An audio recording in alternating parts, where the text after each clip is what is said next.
சொல்லுங்க என்ன வேணும்? மாத்திரை இருக்கா? அதான் என்ன மாத்திரை? அந்த மாத்திரை. ஓ தலைவலியா? பல்ல ஒரு மாதிரி காட்டுறீங்க. பல்லு வலி மாத்திரை கேக்குறீங்களோ?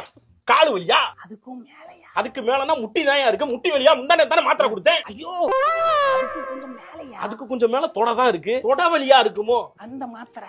என்ன புரியலையா? மாத்திரைங்கறாரே, என்ன மாத்திரைன்னு சொல்ல மாட்டேங்கிறாரு. என்ன மாத்திரைங்கயா? எதுவும் கண்ணுன்னு எதுவும் ஒரு மாதிரி இருக்கா? தலை கிறுகிறுன்னு வருதா? டானிக் எதுவும் தரவா? இல்ல பசி நல்லா எடுக்கிறதுக்கு முன்னாடி குடிப்பாங்களே டானிக், அது வேணுமா? எதுவும் எனக்கு தெளிவா சொல்லணும். என்னப்பா தம்பி புரியுற ஆளா இருக்கிய? இதெல்லாம் டக்குனு புரிஞ்சிக்க வேண்டாமா? அட எனக்கு புரியலையே. பிளட் பிரஷரா இருக்குமோ? அதான் ரொம்ப துர்றாரு. பிரஷர் மாத்திரையா? இந்த எடுத்துறேன். இந்த மாத்திரை என்ன குதிரை மாதிரி கணக்கிறாரு?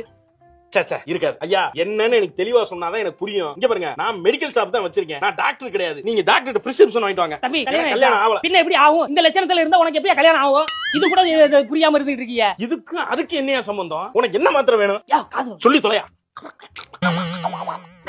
இது கூட தெரியல.